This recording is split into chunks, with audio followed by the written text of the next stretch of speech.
नमस्कार दोस्तों, ये सच्ची कहानी है विराटनगर जयपुर की रहने वाली विमला की। विमला 12 साल से जय गुरुदेव की भक्ति करती थी, लेकिन इन्हें कोई लाभ नहीं मिला। लेकिन जब संत रामपाल जी महाराज जी से नाम दीक्षा लिया तो इनके साथ जो हुआ वो सुनकर आप दंग रह जाएंगे। वेदों में लिखा है कि परमात्मा अपने सच्चे भक्त की आयु बढ़ा देता है। यदि रोगी मृत्यु को प्राप्त हो चुका है तो भी उसे जीवित कर 100 वर्ष की आयु प्रदान कर देता है। यह वीडियो देखने पर यह बिल्कुल सच साबित होता है। नमस्कार जी। सत साहेब जी। क्या नाम है बहन जी आपका? मेरा नाम विमला भगतमती है, विराटनगर की रहने वाली हूँ मैं, जिला जयपुर है। बहन जी, संत रामपाल जी महाराज से नाम दीक्षा आपने कब ली? 2012 में 7वां महीने 27 तारीख को। संत रामपाल जी महाराज से नाम दीक्षा लेने से पहले क्या आप कोई भक्ति साधना भी करते थे? जय गुरुदेव की भगत थी मैं। 2001 से नाम लिया, 12 साल भक्ति की है मैंने जय गुरुदेव की। सुबह शाम भक्ति करते थे, कान में ऐसे लगा के और बंद करके चद्दर ओढ़ के भक्ति करते थे। 5 नाम काल के थे और शाम सुबह बस ऐसे ही आरती चलाते थे। कोई सत्संग नहीं था, कोई कुछ नहीं था और काल की भक्ति करते थे हम। मेरे पति भी चल बसे थे, सऊदी अरब गए थे नौकरी करने और वहाँ पे ही मार दिया था किसी ने। तो मेरे को 4 महीने तक पता नहीं लगा था, कोई चीज़ का पता नहीं था। ऐसे कहते थे मेरे को मेरे जेठ भी कि क्या बोलते हैं कि वो तो अभी आईसीयू में है और ये गैस की उससे टैंकर फट गया है ड्यूटी पे और आईसीयू में कंपनी इलाज करवा रही है। मेरे को ये बताते थे, बता के और मेरे को 4 महीने निकाल दिए और बहुत हानि हुई है। कभी लड़ाई झगड़े हो रहे हैं, कभी कर्ज में डूब रही हूँ मैं और कोई शांति नहीं हुई थी। गली मोहल्ले वाले सब लड़ाई झगड़ा करते थे, गाली गलौज बकते थे, डंडे ले लेके आते थे मारने के लिए। जय गुरुदेव के सत्संग भी कराती थी तब भी गालियाँ बकते थे। कोई लाभ नहीं हुआ मेरे को। बहन जी, आपने बताया कि जय गुरुदेव की भक्ति से आपको कोई लाभ नहीं मिले। आपके पति सऊदी अरब काम करने के लिए गए थे, वहाँ उनकी डेथ हो गई, आपको 4 महीने तक डेड बॉडी भी नहीं मिली। तो फिर संत रामपाल जी महाराज की शरण में आप कैसे आए? भगत जी थे, उनके घर दंडोत करने गई। मेरे को एकदम से परमात्मा की दया हुई, संत रामपाल जी की। पता नहीं कैसे चले गई मैं, मेरे को पता भी नहीं था। पागलों की तरह घूमती घूमती पागल हो रही थी मैं, रोती रहती थी रात दिन और मेरे को कुछ नहीं दिखता था, कुछ भी अच्छा नहीं लगता था। पानी पीती थी, सिर्फ 40 दिन तक मैंने पानी के सत रही थी मैं और अंदर ही अंदर घर में लेटी रहती थी, बैठी रहती थी, कुछ भी नहीं दिखता था मेरे को और ऐसे पागलों की तरह रोती रहती थी। मेरे पास कोई नहीं, मेरे को कोई सहारा देने वाला नहीं था, कुछ नहीं था, कोई नहीं बताया मेरे को। आके बैठ जाते थे, चले जाते थे सब। इसलिए फिर मैं गई संत रामपाल जी की शरण में, जिन भगत जी ने नाम ले रखा। फिर वहाँ दंडोतम प्रणाम करके मैं प्रार्थना लगाई कि क्या बोलते हैं, रामपाल महाराज मैं आपकी शक्ल देखी हूँ, आपका नाम सुन रही हूँ, मैं आपको दंडोत करके जा रही हूँ। आप, मेरा पति मरा है या जिंदा है, कोई भी मार दिया, क्या घटना हुई है उसको मेरे सामने ला दो। आपकी शक्ति जब जानूंगी मैं नाम ले लूँगी आपका। ठीक है जी। फिर उसके बाद गुरु जी को प्रार्थना, रामपाल महाराज को प्रार्थना करके आई सिम्मू भगत जी के घर पे। उसके बाद में तीसरे दिन, 3 दिन के बाद में दिन में 11 बजे दंडोत करके आई। 11 बजे दंडोत करके आई, संडे के दिन 11 बजे दिन में आके घर पे मट्टी लग गई।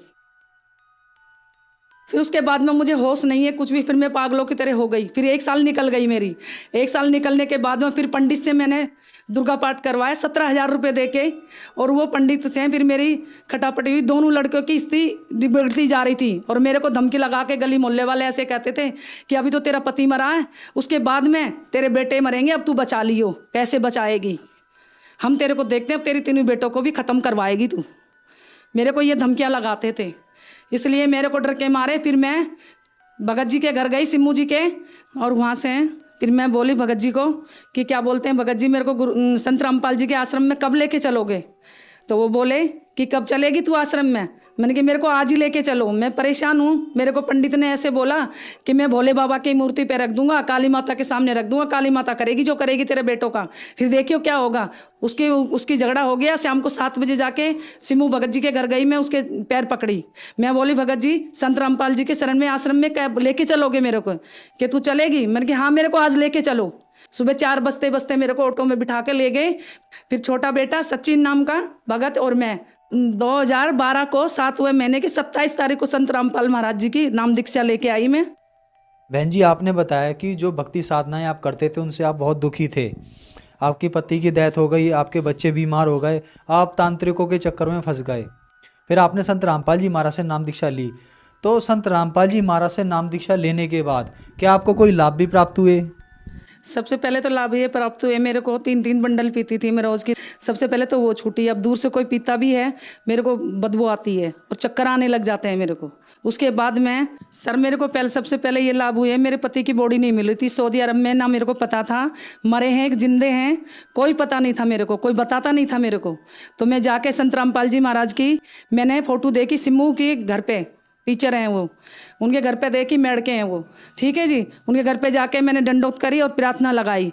संडे के दिन में 11 बजे, शुक्रवार को दंडोत करी मैंने, प्रार्थना लगाई इनको, और संडे के दिन में 11 बजे आके मेरे सामने बोटी लग गई है। ये पता नहीं था मुझे मरे हैं कि जिंदे हैं। मैंने ये बोला था गुरुजी को, तो गुरुजी आप शक्तिमान हो तो मेरे को ये शक्ति दिखा दो। फिर मुझे विश्वास हुआ कि पूर्ण परमात्मा है। तीसरे दिन ही डेड बॉडी जो फंसी हुई थी वो ला दी। 4 महीने से मुझे किसी चीज़ का भेद नहीं था। उसको बाद में फिर मैं पागल सी हो गई, एकदम से रोती रहती थी पागलों की तरह। मेरे को कोई ना मेरे पास से बैठता था, ना मेरे को पूछता था, कुछ भी नहीं बोलते थे, ना मेरे को खाने के लिए पूछते थे। जो मैं पागल सी हो गई थी मेरे आदमी को मरने के बाद में, वो ठीक हुई मेरी स्थिति, उससे ठीक हो गई मैं। उसको ठीक होने के बाद में फिर कर्जे में डूबी हुई थी मैं। कर्जे में मेरे को ऐसे कहते थे कि मकान बेच के जाएगी। तो संत रामपाल महाराज जी ने दया करी, बोले बेटा मकान नहीं बिकेगा।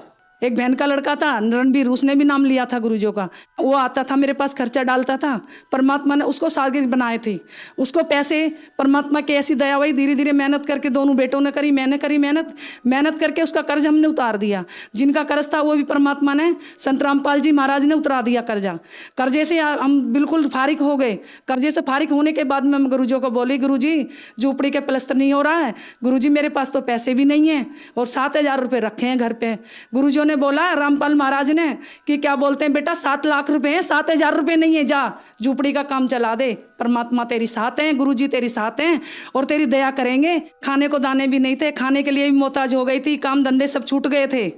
और संत रामपाल जी महाराज ने ऐसी दया करी जो कि प्लस्तर भी हुआ, टाइल भी लगी और सारा काम हो गया, नीचे मार्बल हो गया। फिर ठेकेदार को सिखा के और अड़ोसी पड़ोसी उसको भेज दिए। फिर उसके बाद मेरे पास पैसे खत्म हो गए। फिर मैं गुरुजियों को बोली कि गुरुजी मेरे पास पैसे नहीं है, कि बेटा मालिक दया करेंगे, सब आ जाएंगे पैसे, तेरा काम हो जाएगा।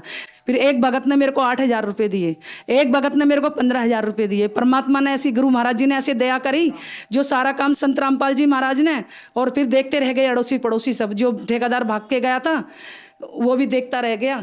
वो सोचा था कि क्या बोलते हैं इसका काम नहीं होएगा, अब ये काम बीच में रह जाएगा। और मालिक ने ऐसी दया करी, संत रामपाल जी महाराज ने सारे काम करके दिखा दिए। उसके बाद में फिर लड़कों की काम धंधा सब लग गया, मालिक ने ऐसी दया करी। फिर कर्ज था बहन के लड़के का, वो भी दे दिया। फिर अड़ोसी पड़ोसी का कर्ज था, वो भी दे दिया। और उसके बाद में मथुरा गई थी मैं आर्टिफिशियल सामान लेने, पजेब तोड़ियाँ लेने और बिछुआ लेने, चूड़ियाँ लेने। तो चूड़ियाँ लेने के बाद में उस दिन 15 मार्च को मार्केट बंद थी, मुझे पता नहीं था, मथुरा में गई थी। बड़ा लड़का था मनोज नाम का, उसका मेरा बल्लमगढ़ में आके एक्सीडेंट हुआ शाम को 7 बजे।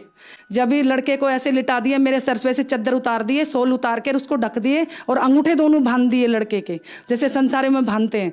बांधने के बाद में फिर मैं संत रामपाल जी महाराज से प्रार्थना लगाई, हे मालिक, मैं जय गुरुदेव की भक्ति से गई थी, पति को खो के गई थी मैं, पति खत्म हो गए थे, उसके बाद में आपकी भक्ति ली थी, ये होने वाला था, तो आप इसकी शादी क्यों की। फिर बहू ने फ़ोन मिलाया कि आप कहाँ पे हो। मैं बोली हम ठीक हैं, हम कहाँ पे नहीं हैं, तू घबराए मत। तो बहू बोली नहीं, कुछ ना कुछ बात हो गई है, मेरे को क्यों छुपा रहे हो मेरे से, मेरे वीडियो कॉलिंग पे बात करवाओ।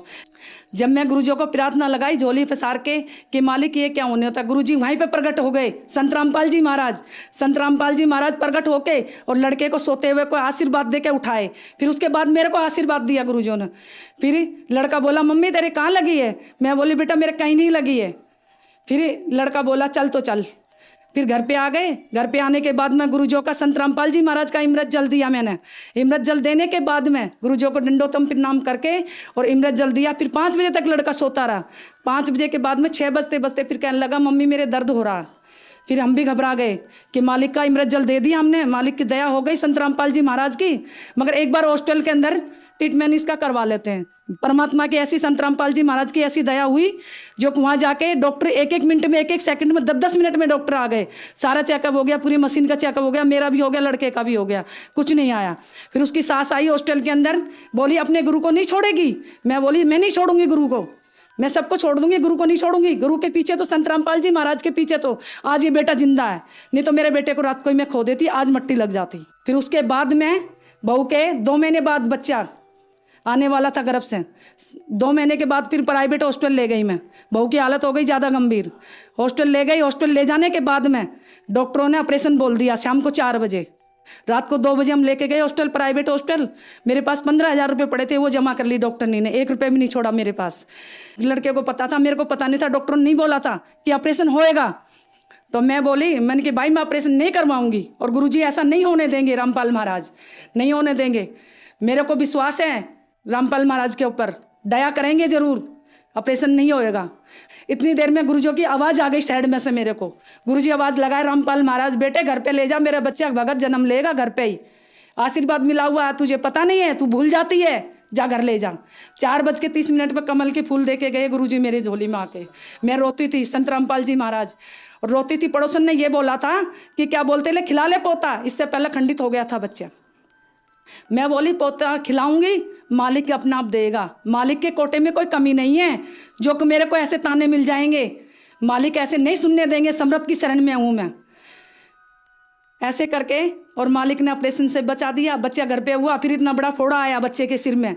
फोड़ा आने के बाद में डॉक्टर बोले कैंसर है। फिर रिश्तेदारों ने बोला कैंसर है इसके। मैं बोली कैंसर नहीं हो सकता। मैं लड़की को बोली, कोमल नाम है, मैंने बेटा ऐसे कर, गुरुजी के प्रार्थना लगा दोबारा से। फिर मैं दोबारा संत रामपाल जी महाराज के प्रार्थना लगाई। दोबारा से प्रार्थना लगाने के बाद में संत रामपाल जी महाराज का ये आदेश आया, बेटे इमरत जल दे दो। इमरत जल्द मैंने 2 बूंद डाली मुंह में, थोड़ा ठीक हो गया। आज ठीक है, 1.5 साल का पोता है, उसका रोनिक दास नाम है, और आज परमात्मा की दंडोत करता है। संत रामपाल जी का दिया हुआ है वो। और उसके बाद में बीच वाले लड़के का उससे पहले एक्सीडेंट हुआ, आकाश भगत है, गाड़ी के ऊपर से ऐसे चढ़ के चले गया। गाड़ी बिल्कुल आगे से, बाइक खत्म हो गई, मालिक की नौकरी पे था, नोएडा के अंदर एक्सीडेंट हुआ। फिर भगत भाई गए देखने के लिए, तो भगत भाई गए, तो उसके बाद में देखने के लिए गए तो भगत देखे कि ये तो परमात्मा की बहुत बड़ा चमत्कार है जो गुरुजियों ने इसको बचा दिया। जिस तरीके से एक्सीडेंट हुआ उस तरीके से कोई बचा ही नहीं सकता। और 1 महीने पहले उसकी मौसेर सास ने, उसकी सास ने बोला तेरा बेटा मरेगा, अब आकाश तू बचा लियो। उसके बाद में 3 दफे एक्सीडेंट हुआ 2 महीने के अंदर अंदर। और आज संत रामपाल जी महाराज है जो कि आज उसको केसर दास को अपनी शरण में ले रखा। और मालिक की उसको, गुरु महाराज जी की ऐसी दया, रामपाल महाराज की, कोई चीज़ का खतरा नहीं है। बहन जी, संत रामपाल जी महाराज से नाम दीक्षा लेने के बाद आपको बहुत सारे लाभ हुए, तो जो श्रद्धालु आपको देख रहे हैं, आप उन्हें क्या संदेश देना चाहेंगी? मैं उनको ये संदेश देना चाहूँगी, एक समृद्ध की शरण में पड़े रहो। काल जकोड़ा कितना ही मारे, पड़े रहो धनी के दरबार, कुछ नहीं कर सकता काल, और कोई कुछ नहीं बिगाड़ सकता, ना पड़ोसी बिगाड़ सकता, ना रिश्तेदार बिगाड़ सकता। सबसे बड़ी शक्ति संत रामपाल जी महाराज की मिली हुई है, कबीर साहब जी की हमारे को। इससे बड़ी कोई शक्ति नहीं है। भाई बहनों, भक्ति में लगते रहो और भक्ति नहीं छोड़ना है और भक्ति करते रहना। बहन जी, संत रामपाल जी महाराज से नाम दीक्षा कैसे ले सकते हैं?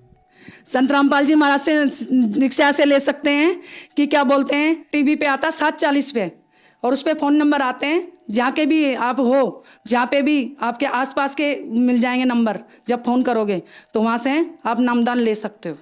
धन्यवाद बहन जी। दोस्तों, इस संसार में वर्तमान समय में पूर्ण परमात्मा की सच्ची प्रमाणित भक्ति विधि केवल संत रामपाल जी महाराज ही बता रहे हैं, जिसको मर्यादा में रहकर करने से भक्त के असाध्य रोग ठीक हो जाते हैं, मौत भी घुटने टेक देती है। अनहोनी होती नहीं, तू क्यों हुआ उदास, होनी भी टल जाएगी, रख पूर्ण गुरु में विश्वास।